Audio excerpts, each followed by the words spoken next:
আসসালামু আলাইকুম। আমার নতুন একটি ভিডিওতে সবাইকে স্বাগতম। তো চলুন ভিডিও শুরু করা যাক। আজকে আমি আপনাদের সাথে লাকনো স্টিচের কিছু টুকিটাকি আম, আসলে ট্রিক্স শেয়ার করব। তো ফার্স্টে এখানে আমি 3টা গোলাপ এবং 4টা পাতা আঁকিয়ে নিয়েছি, আর 2টা পাতাতে আমি অফ স্ক্রিনে কাজ করে ফেলেছি।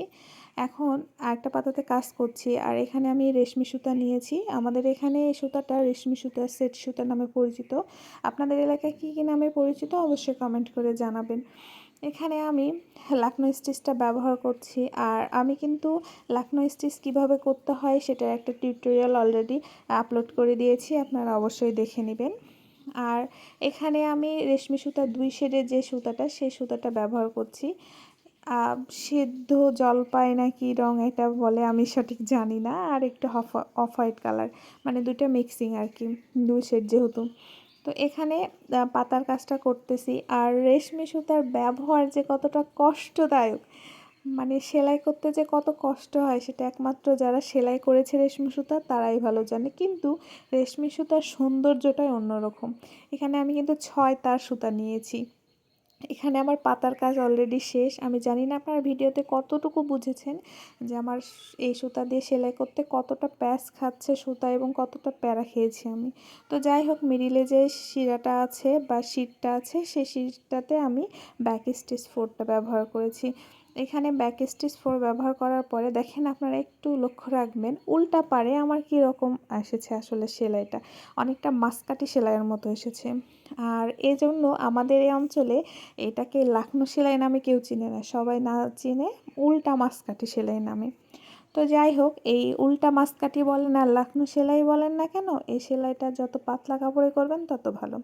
আপনার কাপড়টা যদি একদমই পাতলা হয় তাহলে সব থেকে ভালো হবে, কারণ যত পাতলা কাপড়ে করবেন ততই সেলাইটা সৌন্দর্য প্রকাশ পাবে। আমি এখানে কিন্তু জর্জেট একটা কাপড়ে, মানে মাখন জর্জেট কাপড়ে কাজটা করছি। আপনারা চাইলে ভয়েল কাপড়ে করতে পারেন, ব্যাপার না। কিন্তু যত পাতলা কাপড় হবে তত এই সেলাই সৌন্দর্যটা ফুটে উঠবে। কারণ অপোজিটে যেই মাছ কাটার মতো একটা শেপ আসে, ওই শেপটা আসলে সোজা দিকে খুব একটা ভালো বোঝা যায়, যার ফলে দেখতে সুন্দর লাগে। তো এখানে আমি এখন গোলাপের কাজটা করতেছি, আর এই গোলাপের কাজটাতেও আমি কিন্তু লাকনো স্টিচটাই ব্যবহার করতেছি।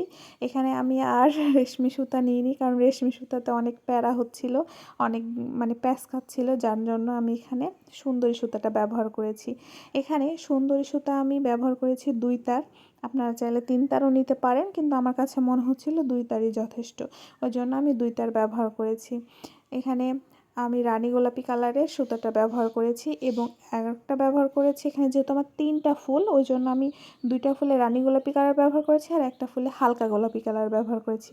আর হালকা গোলাপি কালারের সুতার ব্যবহারটা একই রকমভাবে, যার ফলে সেটার ভিডিও ক্লিপ আমার নেওয়া হয়নি, আমি ওটা অফ স্ক্রিনে করে নিয়েছি।